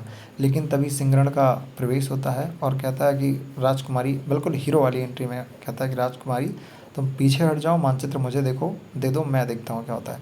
तो चलो भैया, मानचित्र आ गया इनके सिंगरण के पास और दोनों लोग अपनी तलवार को खींच चुके हैं। ठीक, यवन के साथ युद्ध सिंगरण घायल हो जाता है, परंतु यवन को उसके भीषण प्रत्याक्रमण से भय होता है, वह भाग निकलता है। अब भैया युद्ध तो हो गया और ये घायल भी हो गया, लेकिन एटलीस्ट ये है कि किसी तरह जो यवनकारी है वो भाग गया। अलका कहती, वीर, यद्यपि तुम्हें विश्वास विराम की आवश्यकता है, परंतु अवस्था बड़ी भयानक है। वह जाकर कुछ उत्पात मचावेगा। पिताजी पूर्ण रूप से यवनों के हाथ में आत्मसमर्पण कर चुके हैं।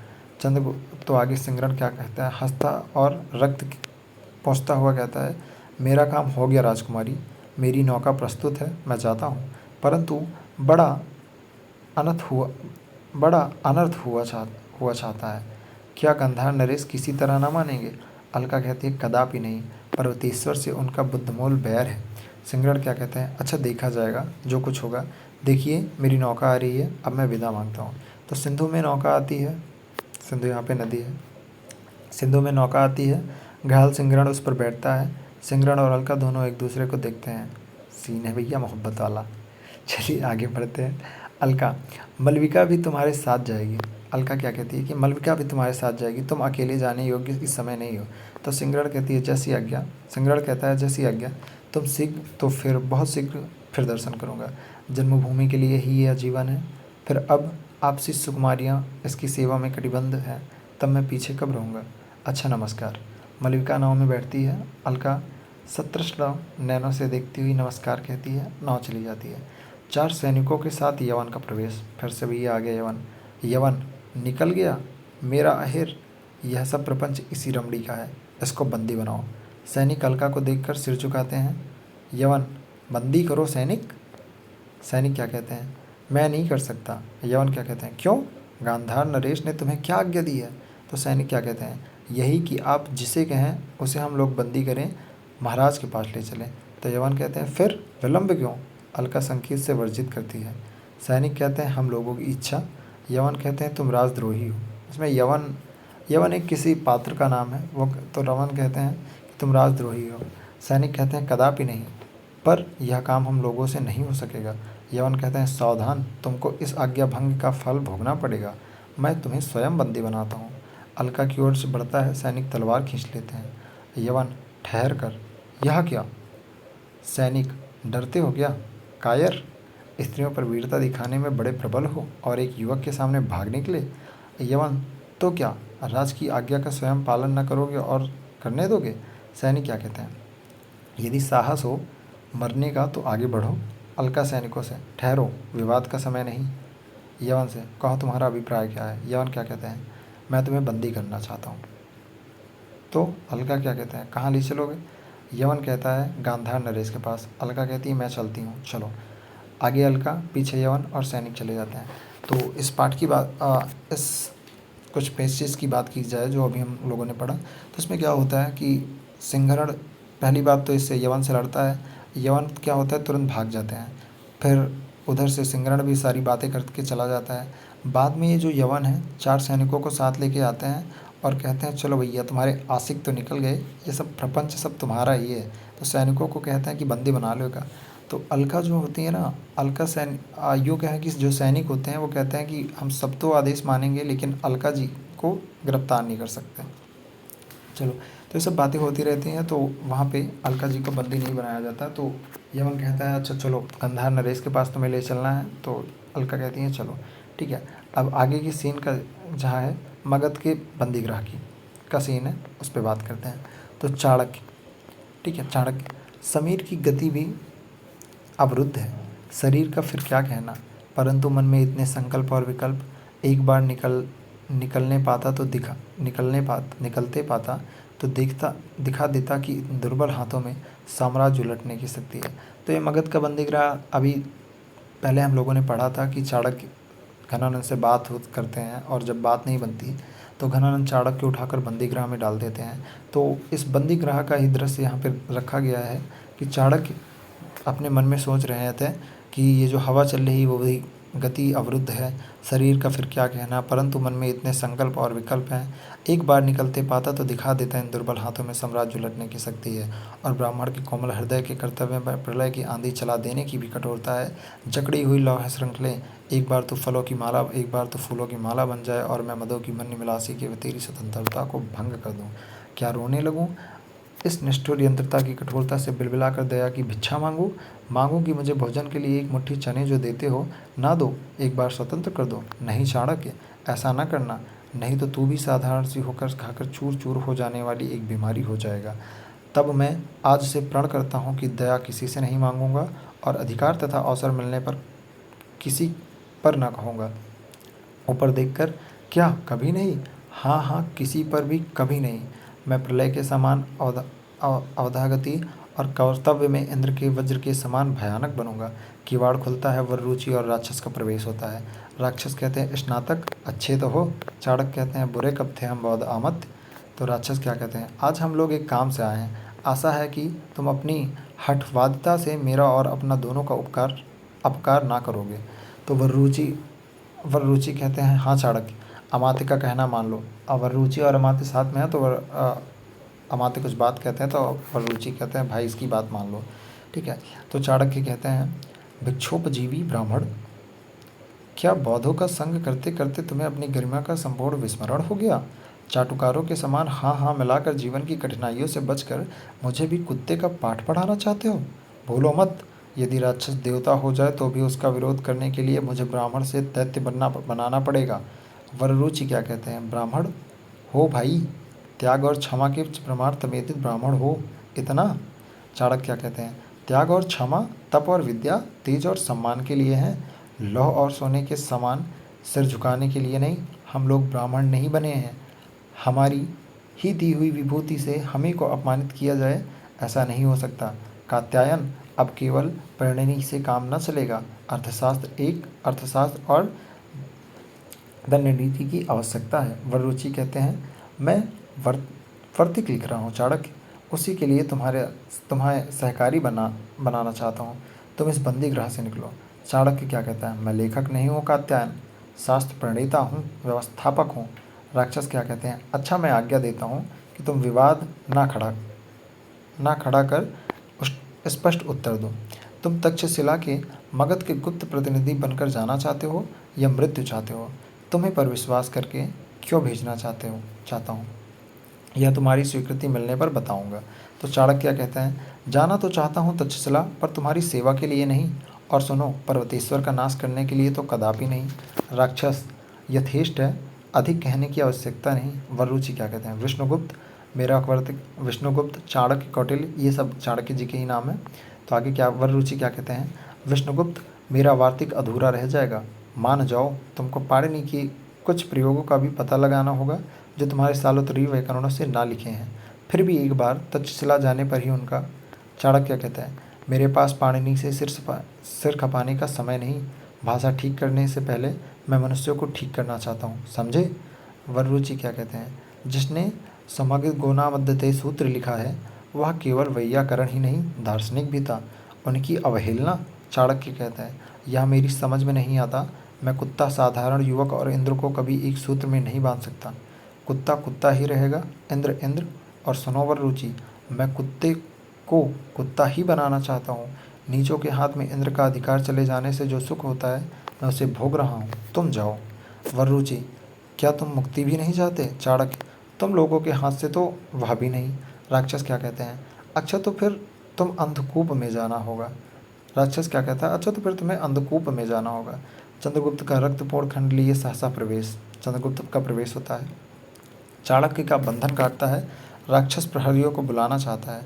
चंद्रगुप्त, चुप रहो माध्य, शवों में बोलने की शक्ति नहीं। तुम्हारे प्रहरी जीवित नहीं रहे। चाणक्य, मेरे शिष्य वत्स चंद्रगुप्त। चंद्रगुप्त, चलिए गुरुदेव।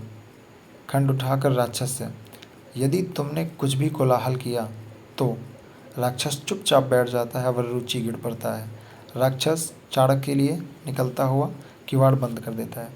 अब ये जो पाठ हम पढ़े सातवां, तो इसमें क्या होता है कि ये वहाँ जो ये दृश्य है, यह दृश्य मगध के बंदीगृह का था कि चाणक्य अपने बंदीगृह में बंद था और सोच रहा था कि यार कैसे किसी तरह इससे छुटकारा पाया जाए, जल्दी से निकला जाए।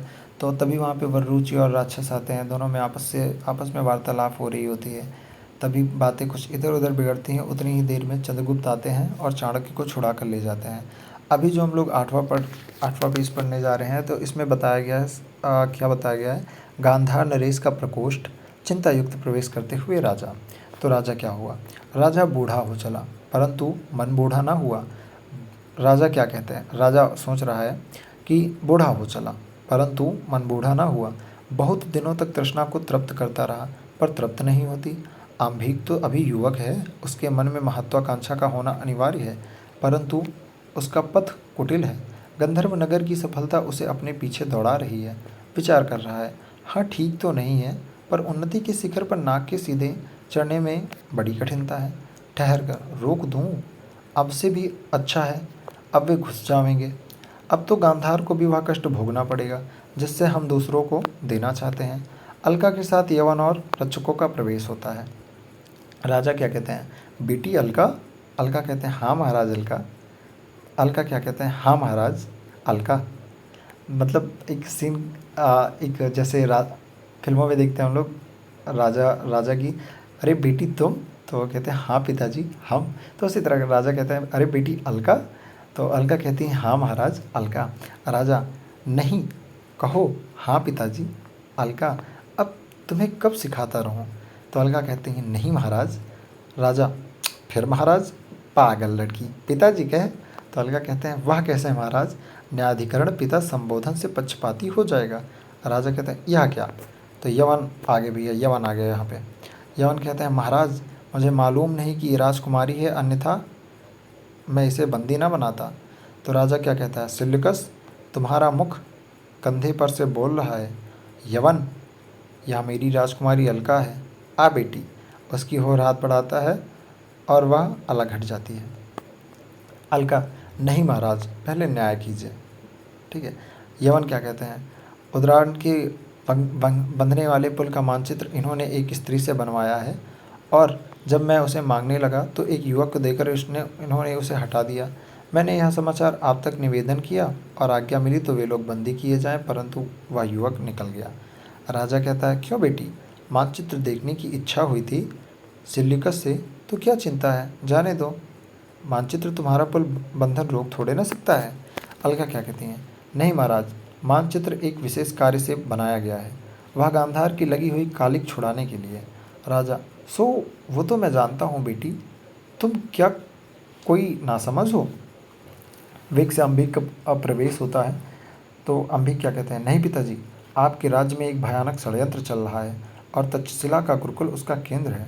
उसका कुल उस अलका उस रहस्यपूर्ण कुचक्र की कुंजी है।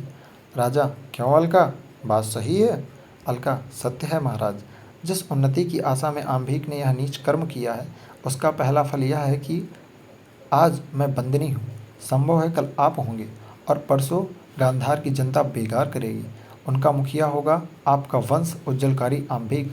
यवन क्या कहते हैं? संधि के अनुसार देवपुत्र का साम्राज्य और गांधार मित्र राज्य है, वह व्यर्थ की बात है। आम्भीक क्या कहते हैं? सिल्लुकस, तुम विश्राम करो, हम इसको समझ कर तुमसे मिलते हैं। यवन का प्रस्थान हो जाता है। अब अर्थात यहाँ पे यवन की बात करें तो यहाँ पर यवन है, और वो सॉरी सिलिकस है, सिलिकस निकेटर, जो कि उसका थल सेनापति होता है सिकंदर का।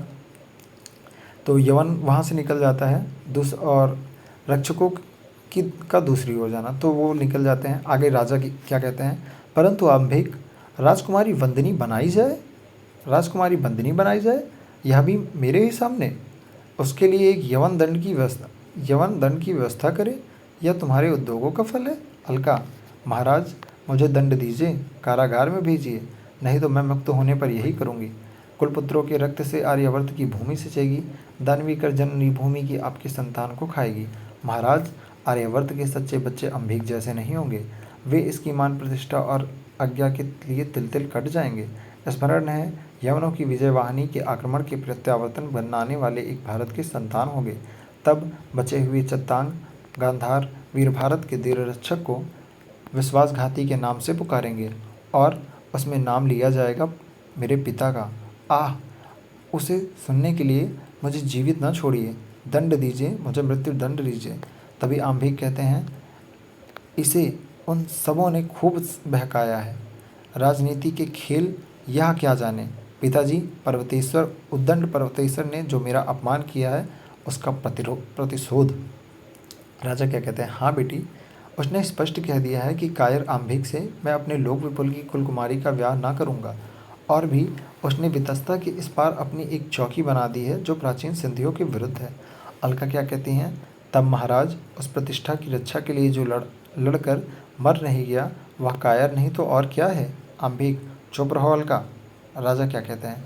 तुम दोनों ही ठीक बात कर रहे हो, फिर मैं क्या करूं? अलका क्या कहती हैं? तो महाराज मुझे दंड दीजिए, क्योंकि राज्य का उत्तराधिकारी आम्भिक ही उसके शुभाशुभ की कसौटी है। मैं भ्रम में हूँ। राजा, मैं यह कैसे कहूँ? अलका, तब मुझे आज्ञा दीजिए, मैं राज मंदिर छोड़कर चली जाऊँ। राजा, कहाँ जाओगी और क्या करोगी अलका? अलका क्या कहती हैं? गांधार में विद्रोह मचाऊंगी। राजा, नहीं अलका, तुम ऐसा ना करोगी। अलका कहती हैं, करूँगी महाराज, अवश्य करूँगी।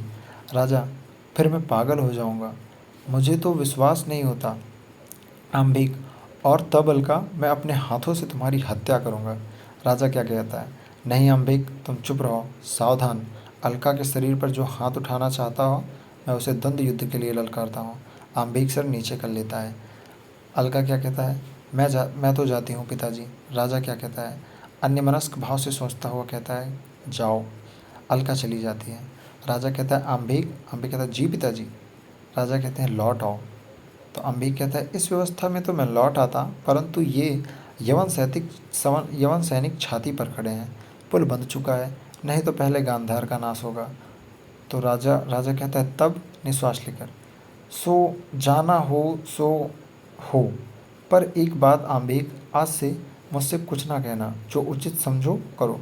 मैं अलका को खोजने जाता हूँ, गांधार जाने और तुम जानो।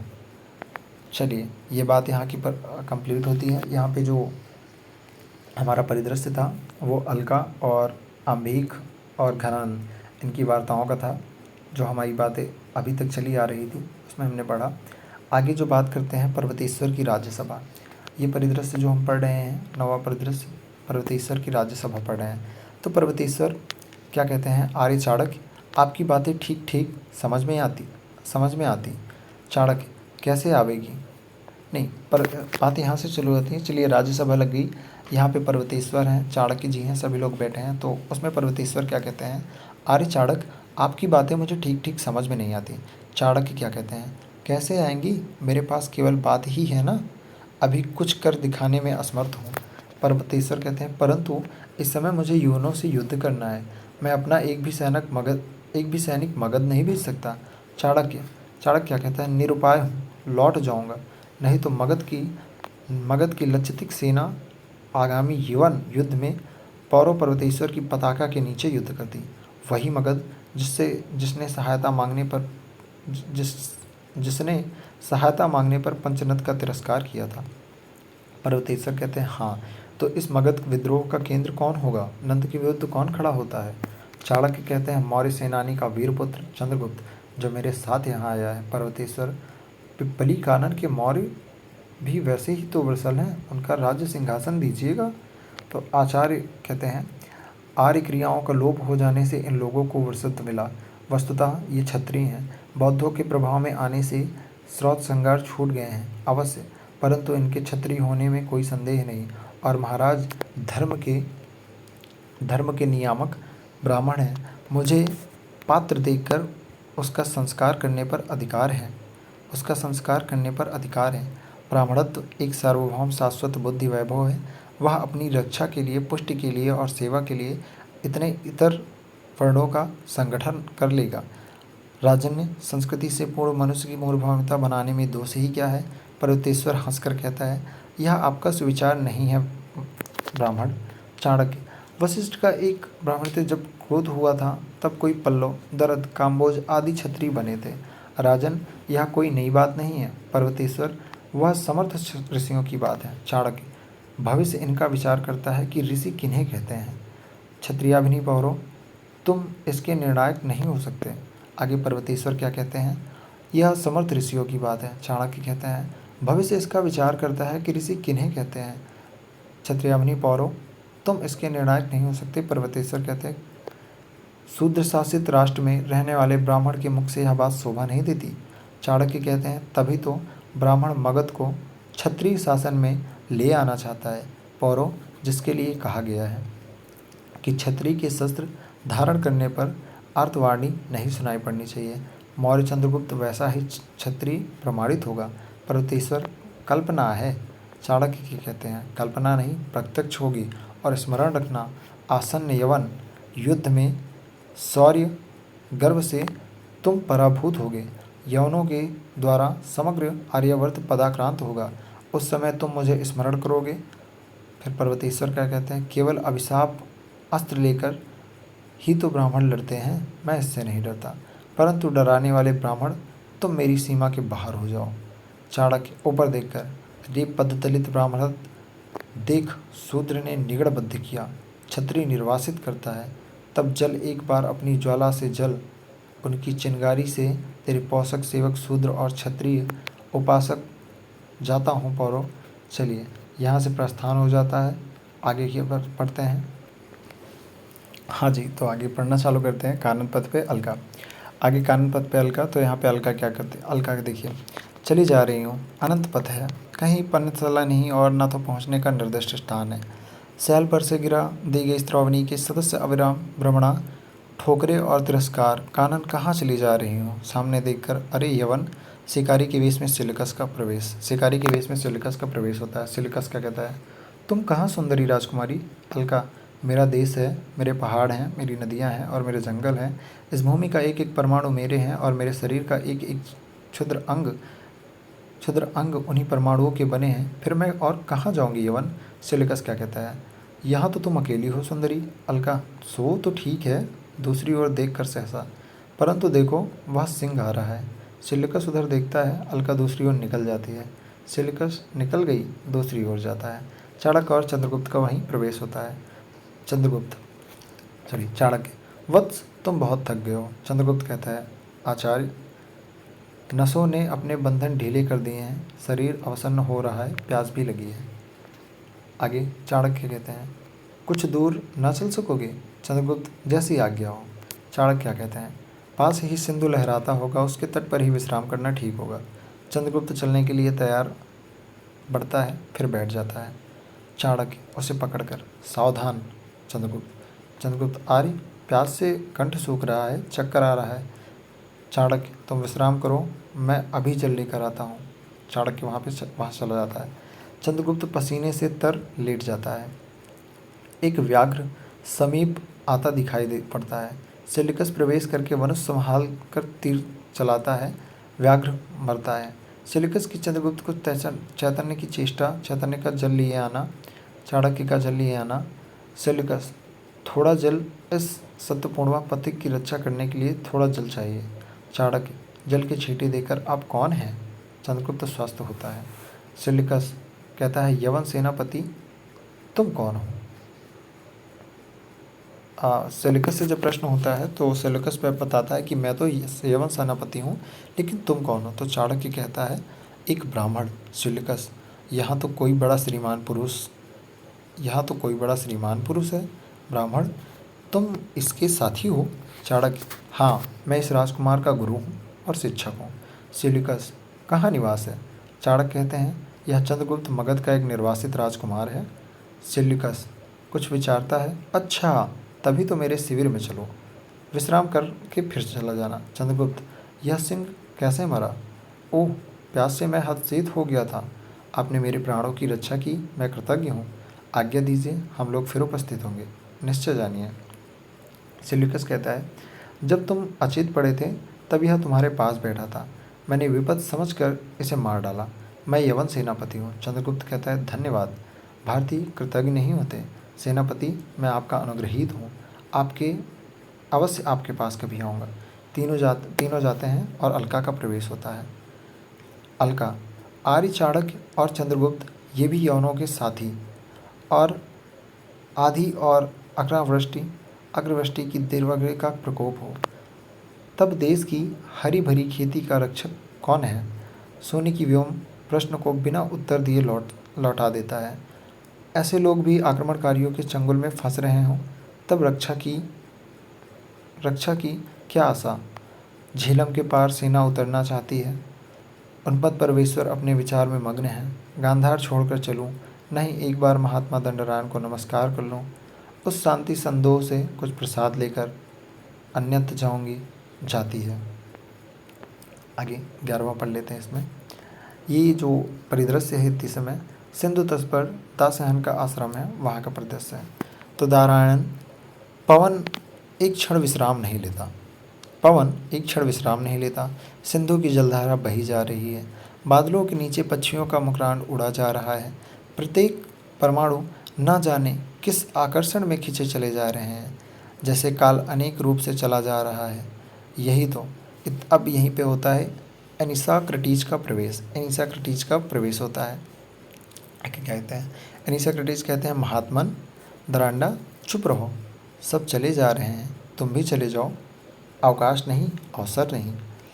तो आगे एनिक्रेटीज कहते हैं, आपसे कुछ, तो दंडा क्या कहते हैं, मुझसे कुछ मत कहो, कहो तो अपने आप से कहो, जिसे आवश्यकता होगी सुन लेगा। देखते हो कोई किसी की सुनता है? मैं कहता हूँ, सिंधु के एक बिंदु धरा में ना बहकर मेरी बात सुनने के लिए ठहर जा। वह सुनता है? ठहरता है? कदापि नहीं। आगे एनी क्या कहते हैं, मैं इनका पूरा नाम बार बार नहीं ले रहा हूँ क्योंकि फालतू में टाइम लगेगा, तो आप समझ जाइएगा। एनी क्या कहते हैं, परंतु देवपुत्र ने, तो दांडी क्या कहते हैं, देवपुत्र, एनी कहते हैं, देवपुत्र जगद्विजेता सिकंदर ने आपको स्मरण किया है। आपका यश सुनकर आपसे कुछ उपदेश ग्रहण करने की उनकी बलवती इच्छा है। आगे नारायण हंसकर, भूमि का सुख और उसकी महत्ता को जिसका यथा समात्र हो जाता है, उसको ये नश्वर चमकीले प्रदर्शन नहीं अनुभूत कर सकते। दूत, वह किसी बलवान की इच्छा का क्रीड़ा गंतुक नहीं बन सकता। तुम्हारा राजा अभी झेलम भी नहीं पार कर सका, फिर भी जगत विजेता की उपाधि लेकर जगत को वंचित करता है। मैं लोभ से, सम्मान से या भय से किसी के पास नहीं जा सकता। एनिक्रेटीज कहते हैं, महात्मन ऐसा क्यों? यदि न जाने पर देवपुत्र दंड दे। दंडयान क्या कहता है, मेरी आवश्यकताएं परमात्मा की विभूति प्रकृति पूरी करती है, उससे दूर उसके रहते दूसरों का शासन कैसा? समस्त आलोक चैतन्य की प्रशस्ति प्रभु की दी हुई है, मृत्यु के द्वारा इसको लौटा लेता है। जिस वस्तु को मनुष्य दे नहीं सकता, उसे लेने की स्पर्धा से बढ़कर दूसरा दम्भ नहीं। मैं फूल खाकर अंजलि से जलपान कर तृष्णा सरया पर आंख बंद किए सो रहता हूँ। न मुझसे किसी को डर है और न मुझसे किसी को डर है और न मुझको डरने का कारण है। यदि तुम हठात मुझे ले जाना चाहो तो केवल मेरे शरीर को ले जा सकते हो। मेरी स्वतंत्र आत्मा पर तुम्हारे देवपुत्र का अधिकार नहीं हो सकता। एनेट्रीज, बड़े निर्भीक हो ब्राह्मण। जाता हूँ, यह कह दूंगा और वहाँ से चला जाता है। आगे फिर क्या होता है? एक ओर से अलका, दूसरी ओर से चाणक्य और चंद्रगुप्त का प्रवेश। सब वंदना कर सामने बैठ जाते हैं। अलका कहती है, देव, मैं गांधार छोड़ कर जाती हूँ।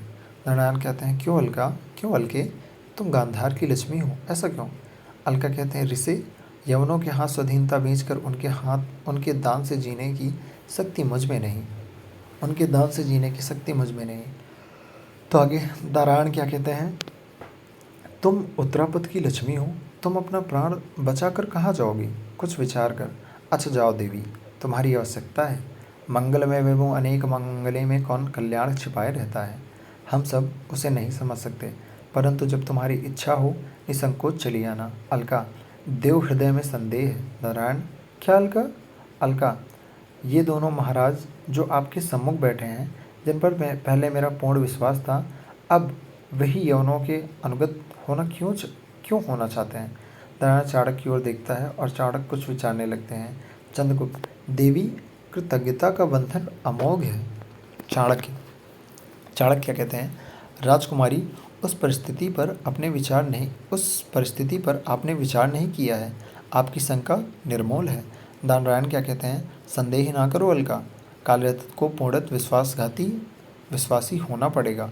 अविश्वास सुफल देगा, दुर्गति नहीं। यवन सैनिक का प्रवेश होता है। यवन, देवपुत्र आपकी सेवा में आना चाहते हैं, क्या आज्ञा है? नारायण क्या कहता है? मैं क्या आज्ञा दूँ सैनिक, मेरा कोई रहस्य नहीं, निवृत्त नहीं, मंदिर नहीं, यहीं पर सबका प्रत्येक क्षण स्वागत है। सैनिक जाता है। अलका कहती है, मैं तो जाती हूँ, आज्ञा दो। नारायण, कोई आतंक नहीं अलका, ठहरो तो चाणक्य क्या कहते हैं? महात्मन, हम लोगों का क्या आज्ञा है, किसी दूसरे समय उपस्थित हो।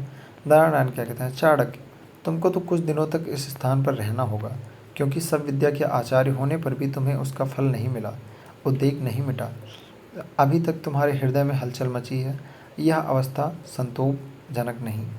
सिकंदर का सिलिकस, कार्लेनिया, एनिस्क्रीज इत्यादि सहचर वर्ग के साथ प्रवेश। सिकंदर नमस्कार करता है, सब बैठते हैं। अब यहाँ पे यवन जितने हैं, जो मुख्य पात्र हैं यवन के, सभी लोग आ गए। नारायण क्या कहते हैं? स्वागत अलक्षेंद्र, तुम्हें सुबुद्धि मिले। सिकंदर क्या कहता है? महात्मन, अनुग्रहित हुआ, परंतु मुझे कुछ और आशीर्वाद चाहिए। नारायण कहते हैं, मैं और आशीर्वाद देने में असमर्थ हूँ, क्योंकि इसके अतिरिक्त जितने आशीर्वाद होंगे वे अमंगलजनक होंगे। सिकंदर, मैं आपके मुख से जय सुनने का अभिलाषी हूँ। नारायण क्या कहते हैं? जय घोष तुम्हारे चरण करेंगे। हत्या, रक्तपात और अग्निकांड के लिए उपकरण जुटाने में मुझे आनंद नहीं। विजय तृष्णा का अंत पराभव में होता है। अपलक्षेंद्र, राजसत्ता सुव्यवस्था से बढ़े तो बढ़ सकती है, केवल विजयों से नहीं, इसलिए अपनी प्रजा के कल्याण में लगो। सिकंदर, अच्छा, चंद्रगुप्त को दिखाकर, यह तेजस्वी युवक कौन है? सेल्यूकस कहता है, यह मगध का एक निर्वासित राजकुमार है। सिकंदर कहता है, मैं आपका स्वागत करने के लिए अपने शिविर में निमंत्रित करता हूँ। चंद्रगुप्त कहते हैं, अनुग्रहित हुआ। आर्य लोग किसी निमंत्रण को अस्वीकार नहीं करते। सिकंदर क्या कहते हैं सेल्यूकस से? तुमसे इनसे कब परिचय हुआ? सेल्यूकस क्या कहते हैं कि इनसे तो मैं पहले ही मिल चुका हूँ। चंद्रगुप्त, आपका उपकार मैं भूला नहीं हूँ। आपने व्याघ्र से मेरे प्राण की रक्षा की जब मैं अचेत पड़ा था। सिकंदर कहते हैं, अच्छा, तो आप लोग पूर्व परिचित भी हैं, तो तब तो सेनापति इनके आधिपत्य का भार आप पर ही रहा। सेल्यूकस कहते हैं, जैसी आज्ञा सिकंदर महाराज। सिकंदर क्या कहते हैं महात्मा से? महात्मन, लौटती बार आपका फिर दर्शन करूंगा जब भारत विजय कर लूँगा। नारायण क्या कहते हैं? अलक्षेंद्र सावधान, चंद्रगुप्त को दिखाकर देखो, यह भारत का भावी सम्राट तुम्हारे सामने बैठा है। सब स्तब्ध होकर चंद्रगुप्त को देखते हैं और चंद्रगुप्त आश्चर्य से कार्लिनिया को देखने लगता है, एक दिव्य आलोक। अब इसके बाद जो आपका द्वितीय अंक है इसे फिर से पढ़ूँगा और आपको बताऊँगा। तब तक के लिए लेते हैं एक शॉर्ट ब्रेक। पहले इसकी जो वीडियो अपलोड करूँगा वो पहले अलग अलग अंक में हो जाएगी, और यदि आप लोग चाहेंगे तो उसका एक सभी को मर्ज करके एक फुल वीडियो बना लूँगा। तो एक आपका अंक ये समाप्त हो चुका है, दूसरा अंक जल्द ही अपलोड करेंगे।